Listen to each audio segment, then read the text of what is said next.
tender, hot and spicy, with a steamy look. It was passed on down by my mother, sweet. She told me, honey, this will be a real good treat, to turn a man's heart into a buttercream. Well, you cook a dish that makes him want jump and scream. So come into my kitchen, Come into my kitchen. come on down to my kitchen. Come on down to my kitchen. I said, come into my kitchen. Come into my kitchen. Come on down to my kitchen. Come on down to my kitchen. Won't you come into my kitchen and I will feed you fine.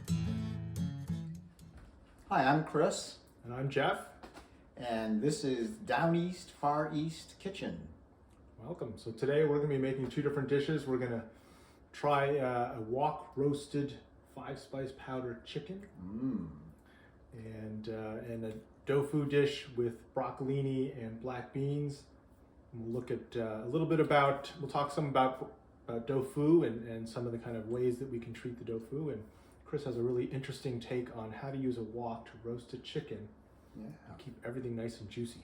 absolutely. So let's get started. All right.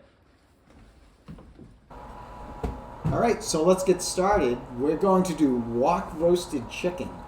And what's great about roasting the chicken in the wok is that the natural curve of the wok cradles the chicken.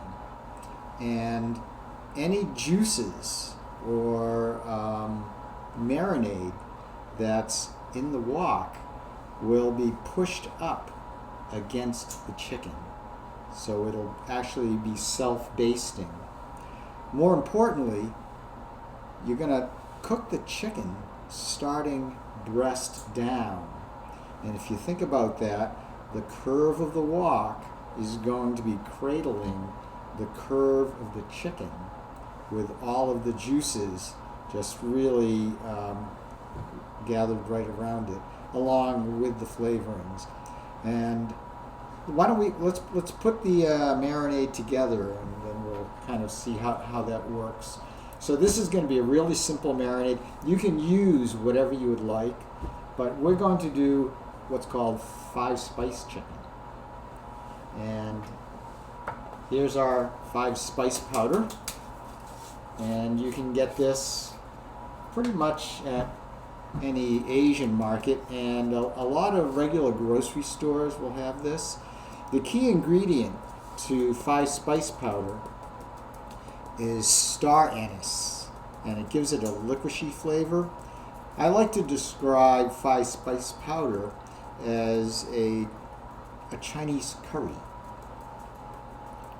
There we go. And we'll be rubbing this around and in, so this is kind of going to be a wet rub. We're also going to add a glaze or a sweetener, and there are several options that you could use for this. A traditional one would be brown sugar, and so we could use that. Honey is also one that we could use, but we're in Maine, and this is Down East, Far East Kitchen, so each spring, actually starting next month, we make our own maple syrup. So we're going to use maple syrup as our glaze. This is last season's maple syrup.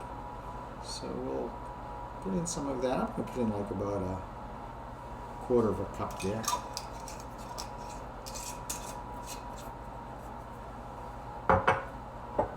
And some soy sauce, a little bit of salt, and more marinade, of course. I'll go with another quarter cup there.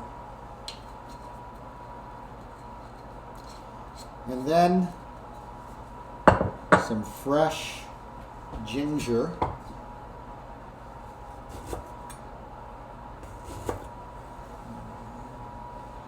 And we'll use our cleaver to just smash that. There we go. And let's do this other one as well.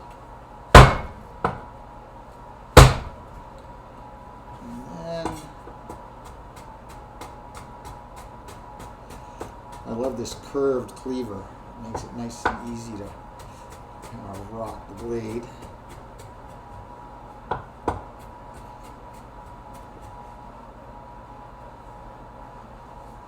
And I like to cut my ginger up pretty coarsely.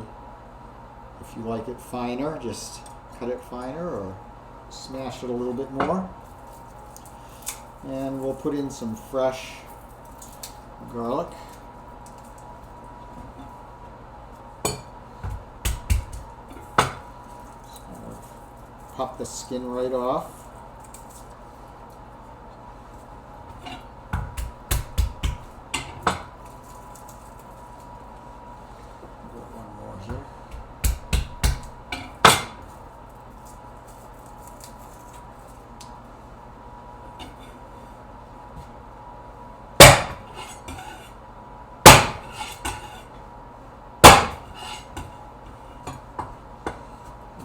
Coarsely chop that as well.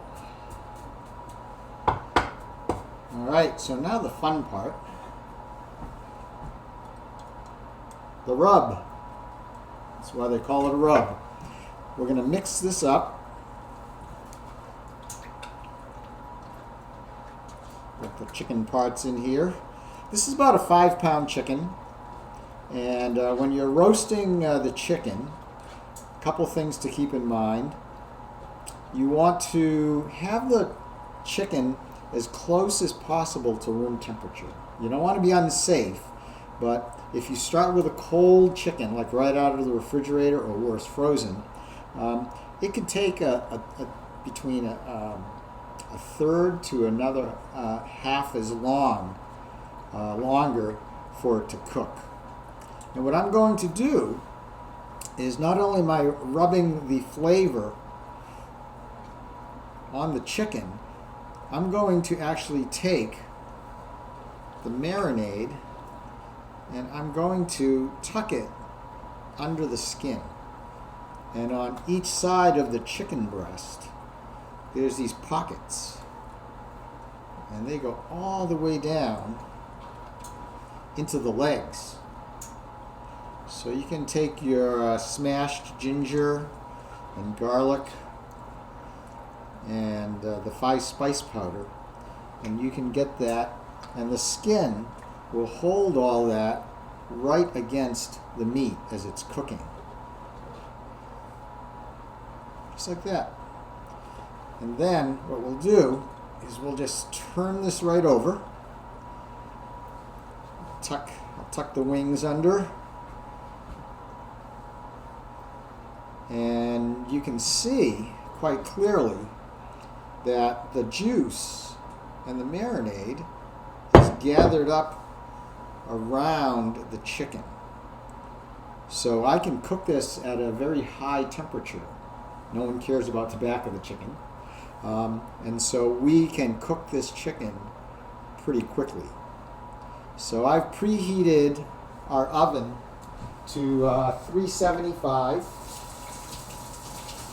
And if you're in a hurry, you could actually crank that up to 400 or 450. You'll just want to kind of pay attention.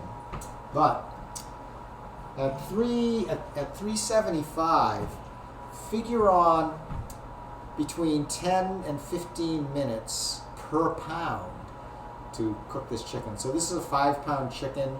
So if you figure on an hour and a half or so, this chicken will be cooked. 3/4 of the time, that is a lot of math. 3/4 of the time, we're going to cook it breast down. So it's going to get very, very browned, but that's with the back up. And then for the other 1/4 of the time, we're going to turn it over, and that's going to brown the breast. So, but it'll be very moist. So here we go. You want to put it on the lowest rack that you have, because we're not going to cover this. We're just going to put this right in here, just like that. And if you're in a real hurry, you could preheat the wok. So get that wok warmed up. That was a cast iron wok, which is great because the outside of the wok is flat. Here's a smaller version of it. The outside of the wok is flat because the cast iron is thick, but the inside is rounded, as opposed to a flat carbon steel wok or a thinner wok. If it's flat on the outside, it's going to be flat on the inside as well. Ideally, a round bottomed wok, meaning the inside of the wok, is ideal. Again, speaking mathematically, a round bottomed wok, mathematically speaking, has no bottom, because the lowest part of a curve is a point. So there's no dimensions to a point. So we're going to let this cook for about an hour or so, and then we'll flip it over and we'll finish it up. All right, so I'm going to start working on our tofu and black bean dish, and I'm going to be doing this with eventually with some broccolini here. But let me just start off with the tofu and talk a little bit about tofu. I know a lot of folks have questions as to whether or not they really like tofu. They think it doesn't have flavor, or they don't like the texture. A lot of different ways to kind of play around with tofu to get different textures, different flavors into them. One of the things that you may have heard people talk about is this idea of you should press or squeeze out the water in your tofu, and then it acts more like a sponge to suck in more of the sauces and flavors, and that's definitely true. I've got today some extra firm tofu, which I think to a lot of kind of Western taste is a little bit easier to start with for some folks. It's a little more chew to it as opposed to the really soft stuff, which has a little less texture. Although I think the more you eat tofu, the more you may find that you actually really like that softer stuff in certain dishes. Anyway, today we're using extra firm tofu, and I did an interesting thing. This one you can even see I labeled it frozen. So straight from the store, I took this home and I put it in my freezer. It was there for a couple days. And then I took it out a day ago so that it would defrost again. And so this has been frozen and now defrosted. And otherwise this has just been in the fridge, so to speak, and it's otherwise the same tofu. And what I wanted to show you is, one, how the texture changes when you freeze the tofu, and also how that affects kind of the water content. And so I thought we'd do a little experiment today. We're going to do a little bit of playing around. So I'm just going to cut into this package and drain off the standing liquid, so to speak. And we're going to weigh these and find out how much they weigh before we do any kind of pressing, squeezing of the water to try and kind of clear it out, so to speak. So let me get this scale up and running, and otherwise get this opened up. So we're starting off here. This is the regular tofu that has not been frozen. Let's see if I can get the scale going here. There we go. Okay, so I'll do this in grams. So anyway, so here we go. This is ostensibly a 14-ounce package of tofu. Of course, say 397 grams it claims, but actually right now it weighs 435. So we'll pencil that down. 435. That's our kind of unpressed tofu. And then let's take a look at our the frozen one and see if it starts off about the same. Same thing. Let me just drain off all of this liquid.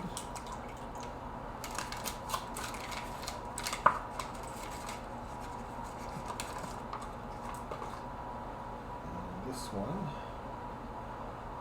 460, so it's actually a little bit heavier, but again, the water content, whatever's in there right now, is going to affect that. Hopefully you can even see a little bit, just even in the color of these two bricks. This one here on my left hand is the one that has not been frozen. The one on my right hand has been frozen. You can kind of see there's even a bit of a swell here, because probably when it froze, the ice inside, expanded and it kind of bursted a little bit, but you can definitely see there's a bit of a textural change. There's even a slight color change. So for now, though, what I'm going to do is I'm just going to use these two plates, and I'm going to actually squeeze out some of the water here.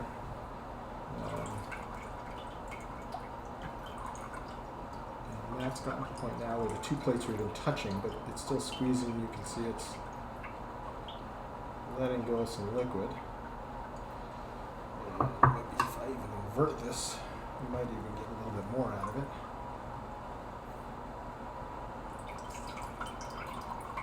And as we do this, the other thing we'll notice is that you know, if you squeeze it like I'm doing now, you will definitely break the tofu some. You know, it's going to get some fissures in there. As opposed to if I had simply taken a plate and gently placed this plate on top and maybe put a couple plates, 3 or 4 plates, and just let it slowly press, then the tofu wouldn't kind of break apart. Okay, so we can see on this one here, even because I was squeezing it, I kind of broke the structure of it. But anyway, let's see. I think I got pretty much as much water I'm going to get as without literally just mashing this thing. And we were at 379. I think we were at 435 before. So 379 from 435. We've lost about 55 grams of water weight there. Let's take this one and do the same kind of thing with it. Give this one a bit of a squeeze. You can maybe even notice there how much more water seems to be flowing out of the frozen one just from that same squeeze again. I've got it where the plates are touching each other. I'll flip this over and squeeze a little bit more.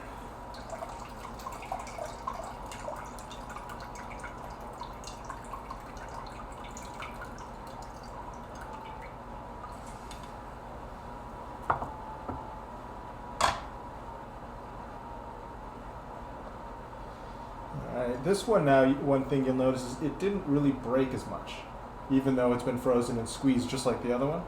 It actually holds a little better, and I don't know if you could really hear, but when it was squeezing and then I released, you could hear that kind of sponge noise as it kind of re-expanded. And so now let's take a look at this one. We are now at 287, and this one was at 460, I think. So now we're almost to 200, not quite 200 grams of water weight missing. So 287, and again, this one is at 379. So this one's lost a lot more water.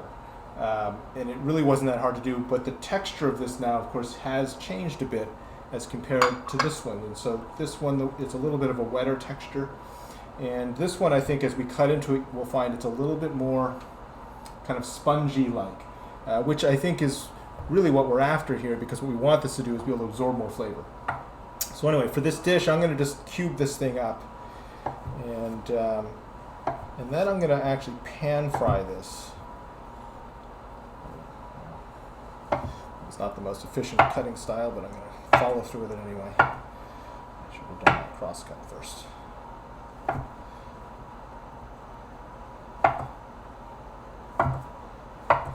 But I don't know if you can see this very well, but it's definitely lighter. You can kind of see the texture, but you can see I can squeeze it. I could probably squeeze out more water even.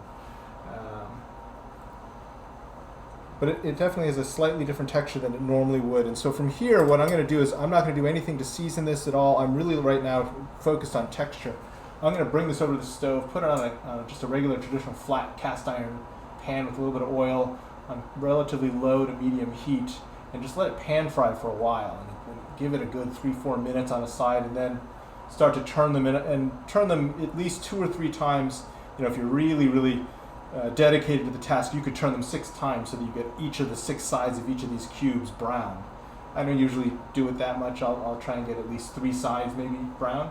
But that gives enough of a textural change. It gets a little bit more chew and a little bit of kind of, not necessarily crunch, but it's not so soft and spongy that way. So we'll start with that first, and then we're going to add it into a regular stir fry. So let me take this over to the stove. This is already on and heating, so I'm just going to add some oil. It's maybe a little over a teaspoon of oil. Not a lot. Just kind of swirl that around.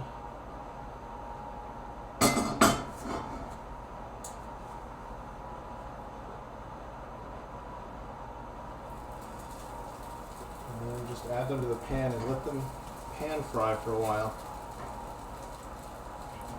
So this is not stir frying. I'm not going to move them around. I actually want them to brown up. So these will just sit here for a couple minutes here, and then we'll come back and I'll turn them, and then let them go for another couple minutes, and then bring them back and turn them. And you know, there's really no danger here at any time. You can always just pick one up and look and see has it browned. Obviously, it hasn't done anything yet. But we'll just let that go, and then we'll keep revisiting it. It'll probably take us about 8 minutes total, maybe, to get that kind of browned up nice, and then we'll finish on with the rest of the stir fry. In the meantime, I'm just going to take some of the other ingredients over here and prep them.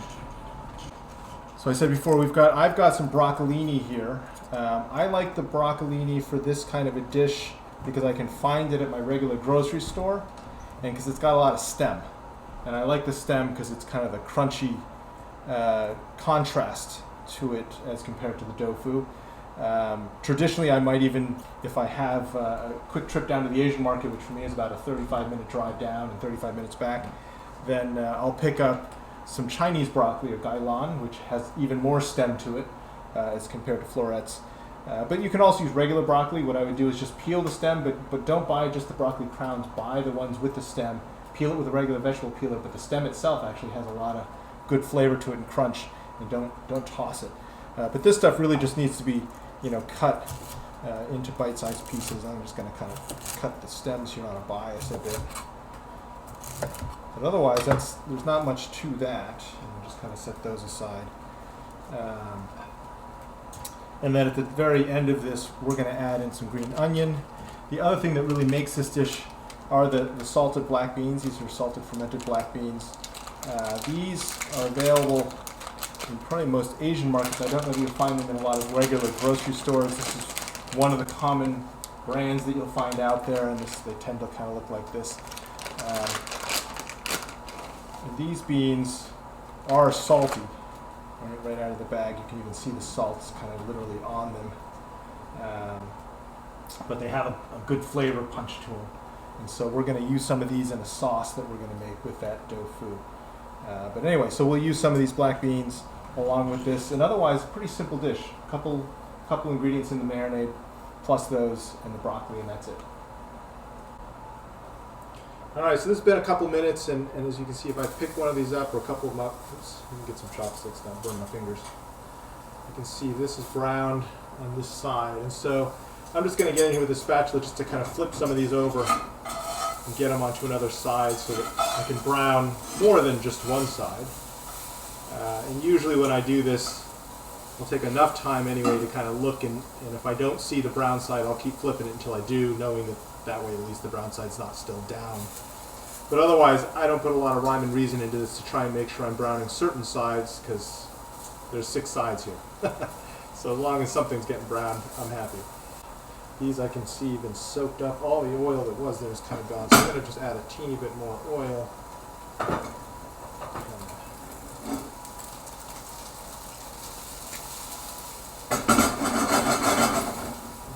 So again, we'll just let these sit again for a couple more minutes, and then we'll do it just one more time, just to get about half the sides browned, and that gives us a little bit more texture to this. And then we'll just do a quick stir fry. And this dish, except for this part, is really quite, well, most stir fries are really quite fast. So this is an easy way to get a dish onto the dinner table. All right, so the tofu has been turned yet again, and it's cooked and ready to go, and then I've got everything else here already laid out, and let me just quickly make the kind of marinade or the sauce. So I'm just going to use that's not even a teaspoon, that's probably about 3/4 of a teaspoon of brown sugar. I'm going to add a little bit of this Better Than Bouillon concentrate. This is the mushroom one, and again, not a lot. That's maybe a half a teaspoon at the most, and I'm doing that because I'm keeping this dish vegetarian and vegan. And then to that, I want to add a little bit of Shaoxing wine. Same thing, probably about a teaspoon or so, not a lot. I'm going to throw the sesame oil, a little bit of sesame oil in here. That was probably a 1/4 teaspoon. A little bit of white pepper. There's a 1/4 of a teaspoon of white pepper. And then a little bit of cornstarch, and that will act as a thickener, so once this goes in the pot, it gets warm. So there's a little bit more of that. Alright, so let me stir, I'm just going to stir this up so that mostly so the cornstarch gets dissolved. What you don't want to do is pour this into a hot pot or a hot pan with clumpy bits of cornstarch, because then you just end up with lumps. Just thought of the fact that I don't have the soy sauce. I need to put some soy sauce in here as well. And then I also want to make sure I add in here, I realize that looking at the color, this is a good thing for me. I can see the color's kind of light, and I realized, oh, I don't think I have the soy sauce. So there's about a teaspoon, maybe a teaspoon and a half of soy. Not a lot, but there we go. The color looks a little bit better to me. All right, so let me just set that aside. Again, I've got the green onion cut up. That was just like 3 green onions. There's maybe 2 tablespoons, 2.5 tablespoons of the black fermented beans and the broccolini. So this pan is hot. Just add some oil. So one thing to remember when you're stir frying, heat the pan first, get it hot, then add your oil. That'll help things from sticking. Swirl this around. And I'm just going to put in the broccolini, get it going.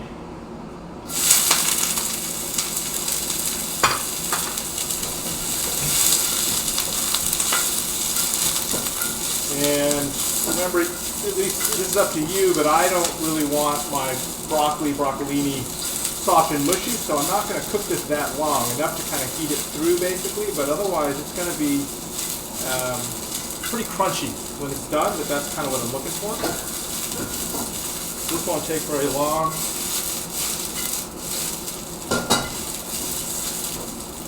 And to this I'm going to just simply add in the black beans.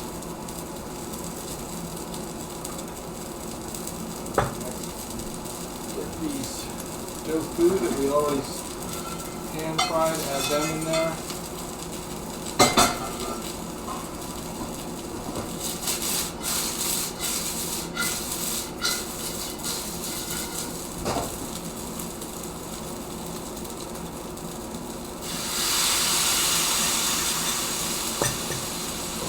Alright. So this isn't a lot of sauce, but it's enough that as that heats and the cornstarch should thicken up, as I continue to turn this, it should start to kind of stick to everything, and that's really what I want. I don't really want a lot of liquidy sauce at the end, but I do want enough sauce that it kind of coats all of the food. And you can tell by the sound of that, it's not really sizzling anymore because most of that liquid is kind of gone. And then some green onions at the end. And that's pretty much it. So this is ready to go. And what we've got here, let me turn off this heat. We've got a little rice cooking over here in this pot. So let me just get a little bit of rice into a bowl. This side. Spoon.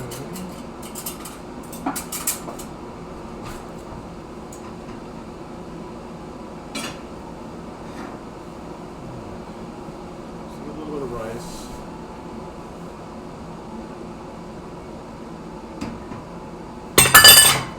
Got the dropsies today. All right.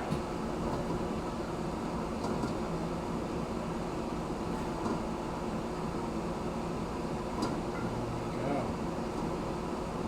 So you can see we've got a pretty simple dish, pretty fast, pretty easy. But again, it's in my household we've been doing a lot of plant-based foods. So we've got our tofu and the broccolini, the black beans. The black beans you'll find have a bit of a salty punch to them. So you can change the amount that you add for your own taste. So sometimes if you decide you really like that, you can add more of it. If you find it's a little overpowering, you might want to reduce the number of beans. You can also mash them up a little bit beforehand and kind of mix them into the sauce, which kind of spreads the flavor out more so you don't kind of get the big bite when you bite into one, and at the same time though it does spread that flavor around and the saltiness around. Anyway, let me give this a try here.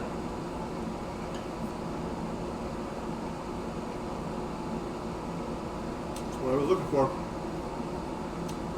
You can see the tofu, we've got some browning on different sides.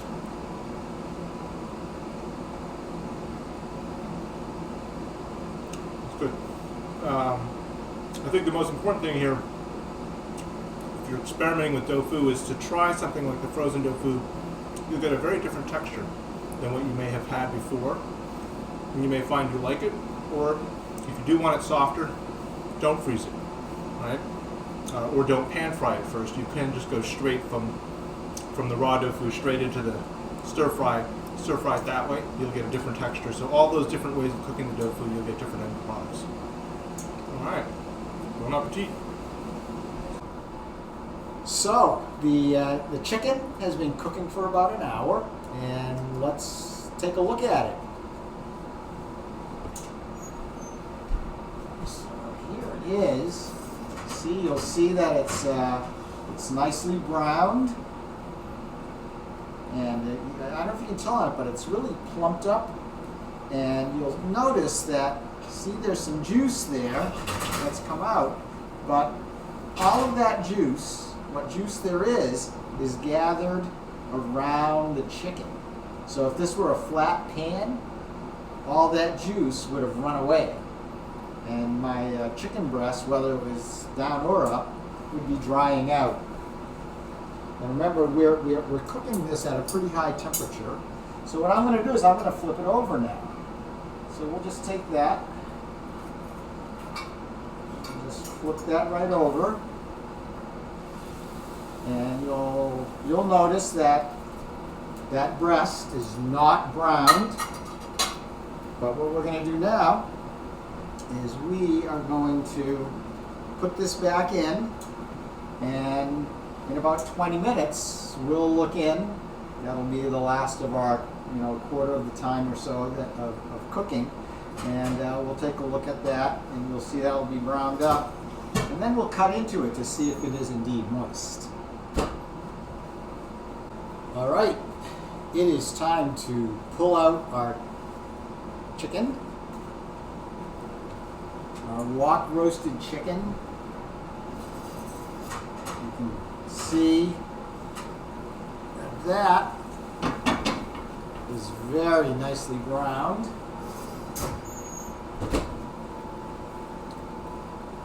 And here's our juices.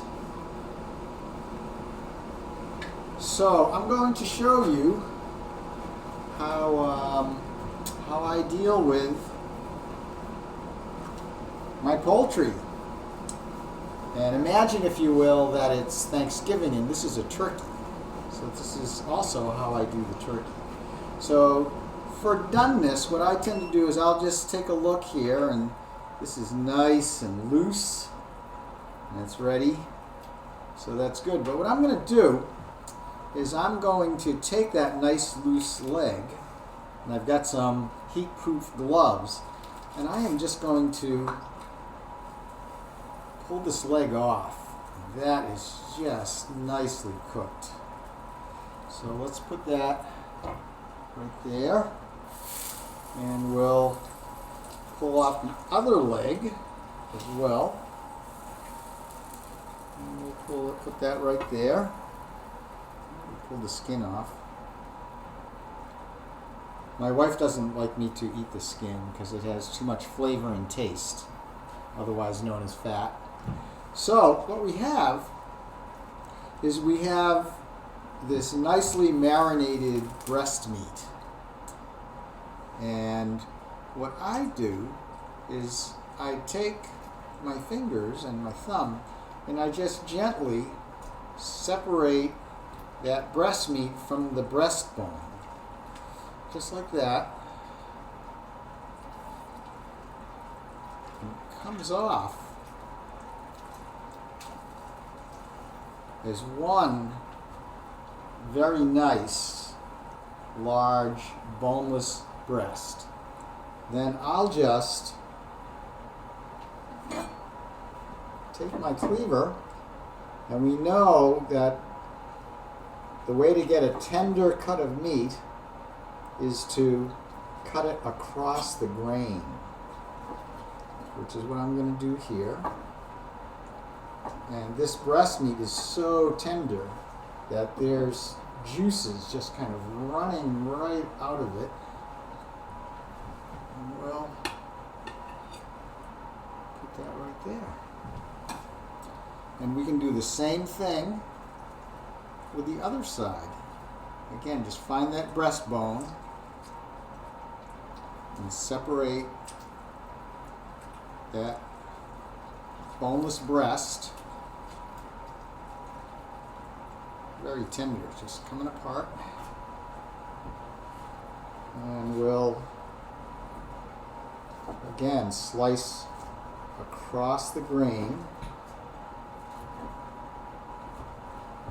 That. There we go. And if you want, certainly you could find the wings, which are very well cooked.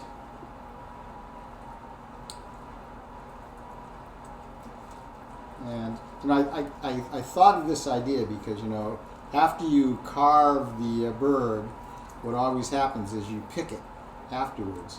So I just kind of thought to myself, why don't I just pick it to begin with? And it's a very efficient way to get the meat off the chicken. And what's also great about the wok is that you can easily, the shape of the wok is perfect for deglazing the pan, and then you could make your gravy, which we won't do now, but you know, just adding a little bit of cornstarch in a slurry right here, and just turn up the heat a little bit, and in like 5 minutes you'll have this awesome gravy. So let's have a taste.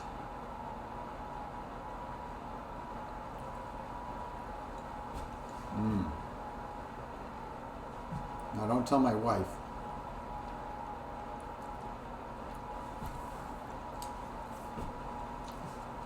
Yum.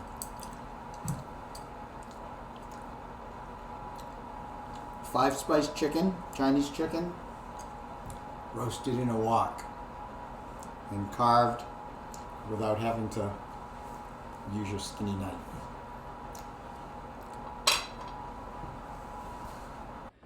So there you have it. All right. We've got broccoli and tofu with a black bean sauce. And we have 5-spice wok-roasted chicken. All right. Thanks for joining us. We'll see you next time.